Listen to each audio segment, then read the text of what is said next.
بسم اللہ الرحمن الرحیم، السلام علیکم۔ ویسے تو نا امیدی گناہ ہے نا، اور پچھلے پروگرام کے اندر میں نے کہا تھا کہ لاکھ کوشش کے باوجود عوام کے لیے کوئی امید اور سکون والی خبر نہیں ہے، لیکن اس امید کے ساتھ ساتھ انشاءاللہ ایک نہ ایک دن اس شب کی سحر ہو کر رہے گی۔ جیمز بانڈ سیریز کے پاکستانی سیاستدانوں کے کارنامے آپ کے سامنے رکھ رہا ہوں۔ پچھلے کافی عرصے سے خبریں ایک جیسی ہیں، بس ان کی نوعیت بدل رہی ہے۔ یوں سمجھ لیں جیسے گیمز آف تھرونز جو ہے اس طرح کا ایک منظر بنا ہوا ہے کہ سب کی خواہشات کا مقصد صرف اقتدار کا حصول، اور اقتدار بھی خدمت کے لیے، یہ عوامی مشن کے لیے نہیں بلکہ موج مستی، پروٹوکول اور چیزوں کے لیے۔ تو تحریک انصاف میں پہلے لڑائی ہوئی تھی، اب مزید لڑائی ہو گئی ہے۔ ساری تحریک انصاف ایک طرف ہو گئی ہے اور شیر افضل مروت اب اکیلے ایک طرف، اور اب کی باتوں سے بڑھ کر گالم گلوچ اور مار پٹائی تک پہنچ گئی ہے۔ دیگا مشتی سے بھرپور تحریک انصاف کی کور کمیٹی کا اجلاس ہوا، جس میں شیر افضل مروت سمیت کئی سینئر رہنماؤں کے درمیان جنگ ہوئی۔ اس کے علاوہ جاوید لطیف رفتاری کے بعد شہباز حکومت پہ سرجیکل سٹرائکس کر رہے ہیں، اور اب کی بار تو نون لیگ کا 9 مئی کا بیانیہ، شہباز حکومت، محسن نقوی کا معاملہ، انہوں نے تو حد کر دی ہے، اور شین لیگ کے اگلے پچھلے تمام حساب برابر کر دیے ہیں۔ لیکن یہ باتیں جو انہوں نے کی بڑی خطرناک ہو سکتی ہیں۔ رانا ثناء اللہ پرچہ کٹے گا، تحریک انصاف نے بڑا قدم اٹھا لیا۔ تحریک انصاف کا کہنا ہے کہ رانا صاحب پہلے تولو پھر بولو۔ اس سے پہلے کہ میں بات کو آگے بڑھاؤں، آپ اس چینل کو سبسکرائب کریے گا، بیل آئیکن کو ضرور پریس کریے گا، مزید آنے والی ویڈیوز آپ کو ملیں گی۔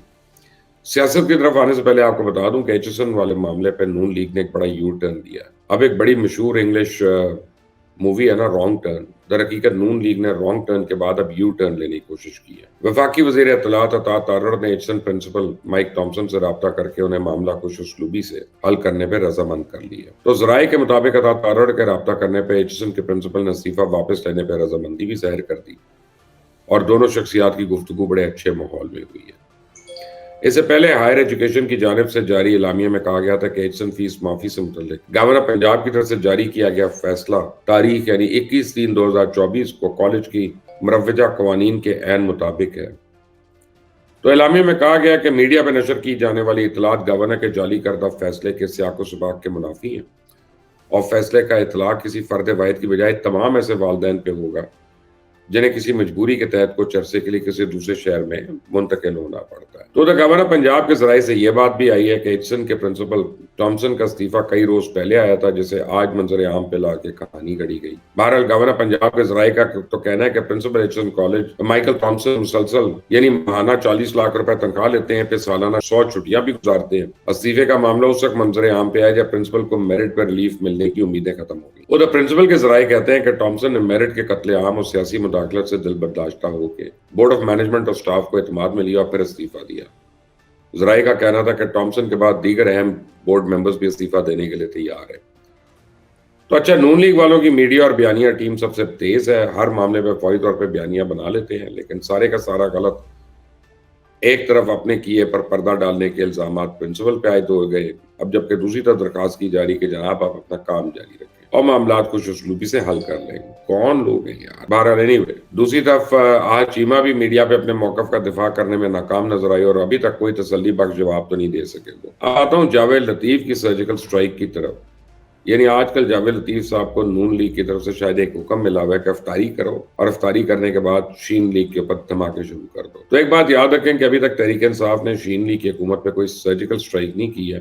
نون لیگی شین کی حکومت پر سرجیکل سٹرائک کا سلسلہ جاری رکھے، اور فی الوقت تو یہ سلسلہ تھمتا ہوا نظر نہیں آ رہا، کیونکہ نون لیگ والوں نے مائنڈ سیٹ بنا لیا کہ اب چلیں اس کھیل کو کھیلتے ہیں، پوری طرح کھیلتے ہیں۔ جاوید لطیف کا کہنا ہے کہ حالت یہ ہو کہ آپ کی اپنی ٹیم بھی آپ اپنی مرضی سے نہ بنا سکیں جو پرفارمنس دکھا سکے، پوسٹنگ ٹرانسفر تو بڑی دور کی بات ہے۔ یہ بات وہ شہباز شریف کی بے بسی کے بارے میں کر رہے ہیں، لیکن زخم لگانے کے بعد جاوید لطیف تھوڑا مرم بھی رکھ دیتے ہیں اور کہتے ہیں شہباز شریف کی نیت ٹھیک ہے، انہوں نے جس چیلنج کو قبول کیا، خدا کرے وہ ریاست کے حق میں بہتر ہو، لیکن خدا نہ خواستہ مجھے لگتا نہیں ایسا کہ جب آپ ٹیم بھی سلیکٹ نہیں کر سکتے۔ ساتھ ہی انہوں نے 18 ماہ والی شہباز شریف کی سابقہ حکومت کا حوالہ دیتے ہوئے کہا کہیں پھر ویسا ہی نہ ہو کہ جسا 18 مہینے کی حکومت میں بے اختیار کیا گیا تھا اور نتیجہ کوئی اور بناتا تھا، آج بھی خدا نہ خواستہ ایسا نہ ہو کہ آپ اپنی ٹیم نہ بنا سکیں۔ جب ان سے پوچھا گیا کہ وزیر داخلہ محسن نقوی اور وزیر خزانہ محمد اورنگزیب شہباز شریف کی ٹیم کا حصہ نہیں، تو انہوں نے بڑا معنی خیز جواب دیا کہ چلیں ایسا ہوگا، محسن نقوی بھی ٹیم کا حصہ ہے۔ بات یہیں تک نہیں رکی، جاوید لطیف نے 9 مئی کے حساس واقعے کے بارے میں بڑی عجیب سی گفتگو کی۔ کہتے ہیں کہ بتایا جائے 9 مئی ہوا تھا یا نہیں. آج کہا جا رہا ہے کہ 9 مئی بھی محسن نقوی نے کروایا تھا، وہ بھی ہوا نہیں تھا، ڈرامہ رچایا گیا تھا. تو اس سے پہلے رانا ثناء اللہ بھی کچھ بڑی عجیب و غریب باتیں کر چکے ہیں، جس میں ان کا کہنا تھا کہ ملک کے لیے بہتر تھا کہ اسحاق ڈار وزیر خزانہ ہوتے، لیکن حکومت کے لیے یہی بہتر ہے کہ محسن نقوی وزیر داخلہ اور محمد اورنگزیب وزیر خزانہ ہو. رانا ثناء اللہ کے قریب شہباز حکومت اور ریاست کی بہتری دو الگ الگ چیزیں ہیں. جہاں تک 9 مئی کے حوالے سے، تو جاوید لطیف کی گفتگو ہے تو بڑی عجیب و غریب. جاوید لطیف صاحب کو میں یاد کرانا چاہتا ہوں، یہ وہی 9 مئی ہے جس کے بغیر آپ کا کوئی دوسرا بیانیہ ہی نہیں تھا. یہ وہی 9 مئی ہے جس کے ذمہ داران کو سزائیں دلوانے کے لیے آپ نے زمین آسمان ایک کیا ہوا تھا. یہ وہی 9 مئی ہے جس کے تحت آپ تحریک انصاف کے خلاف ہر حد تک چلے گئے تھے. اور آج آپ اگر ہار گئے ہیں، آپ کو ووٹ نہیں ملا، آپ کو عہدہ نہیں ملا، نون سے شیٹ الگ ہو گئی، تو آپ اتنے حساس معاملے کے اوپر اتنی غیر سنجیدہ گفتگو کیوں فرما رہے ہیں؟ اگر آپ کو کسی حکومتی عہدیدار سے کوئی ذاتی مسئلہ ہے تو ڈائریکٹ اس سے بات کریں، اور اس کے کندھوں پہ بندوق چلانے کا یا کسی دوسرے کو مارنے کا ہی تو تک نہیں بنتا. بہرحال نہ ہی اس سے آپ کا کام ہوگا، نہ ہی باؤ جی کی کوئی بھی مقبولیت واپس آئے گی. لہٰذا 18 مہینے میں جو آپ نے کیا وہ کھلے دل سے تسلیم کریں. اور جہاں تک بات ہے حکومت کی بے بسی اور بے چارگی کی، تو نہ لیتے حکومت. آپ کو نہیں پتا تھا کہ مینڈیٹ نہیں ملا؟ ادھر ادھر کیوں بھاگ کر اپنا بندے اکٹھے کر کے حکومت بنا لی؟ آج آپ کو لگ رہا ہے کہ آپ کی ٹیم بھی آپ کی مرضی سے نہیں ہے، اور جو 60 سیٹوں پر ہی بڑے میاں صاحب نے وکٹری سپیچ کر کے پوری دنیا میں اور پوری قوم کی ناک کٹوائی، کسی دن اس بارے میں بھی جرات کر کے سچ بول لینا. الیکشن کیمپین میں نون لیگ کے امیدوار ہی کہتے پھر رہتے نا کہ ساڈی گل ہو گئی ہے، ہو جائے گا. تو پھر گل ہو گئی ہے تو پھر مزے لو، سچ بولو تو پورا بولے نا. اور شروع بڑے میاں صاحب کی 60 سیٹوں والی وکٹری سپیچ سے کرنا. تو اب آتے ہیں تحریک انصاف کی کور کمیٹی میں ہونے والی جنگ کی طرف، جس میں ساری تحریک انصاف ایک طرف اور وہ شیر مرد جو ہے غازی شیر افضل مروت وہ اکیلا ایک طرف. اور مجھے خدشہ ہے نا کہ اس طرح کسی دن تحریک انصاف شیر افضل مروت کو بالکل اکیلا نہ کر دے. کور کمیٹی اجلاس میں تحریک انصاف کے سینئر رہنما شیر افضل مروت اور نیاز اللہ نیازی کے درمیان سخت جملوں کا تبادلہ ہو گیا. بعض رائے نے رپورٹ کیا کہ بات ہاتھا پائی تک پہنچ گئی، گالم گلوچ تک پہنچ گئی. کور کمیٹی اجلاس میں شیر افضل مروت پہ کڑی تنقید کی گئی. پھر دوست شمیم نقوی نے کہا کہ شیر افضل مروت کو ایک استاد کی ضرورت ہے جو ان کے ساتھ رہے، ان کو پڑھائے اور سمجھائے کہ آپ اپنے ہی لوگوں پہ اٹیک کر رہے ہیں. ایسے میرا خیال ہے استاد کی ضرورت تو پوری کی پوری تحریک انصاف کو ہے نا، خاص طور پہ ان وکلاء کو جن کے ذمے عمران خان کو بری کروانے کا کام لگایا تھا. تو شیر افضل مروت کا کہنا ہے کہ میرے خلاف مہم چلائی جا رہی ہے، کوئی باہر نکلتا ہی نہیں، سب چھپے بیٹھے ہیں، میں نے تحریک انصاف کو لیڈ کیا. جس کے بعد کور کمیٹی نے کہا پارٹی پالیسی سے ہٹ کر بیان دیتے ہیں، جو بھی بیانیہ بنتا ہے آپ اسے ختم کر دیتے ہیں. تو اس دوران نیاز اللہ نیازی نے شیر افضل مروت کو روکنے کی کوشش کی تو صورتحال گرم ہو گئی. دونوں رہنماؤں نے اپنی اپنی حسینوں پر چڑھا لی اور سخت جملوں کا تبادلہ شروع ہو گیا. تو شیر افضل مروت نے کہا تم باہر آؤ، میں تمہیں بتاتا ہوں. جس پہ نیاز اللہ نیازی نے کہا ابھی آ جاؤ باہر، مجھے شعیب شاہین مت سمجھو.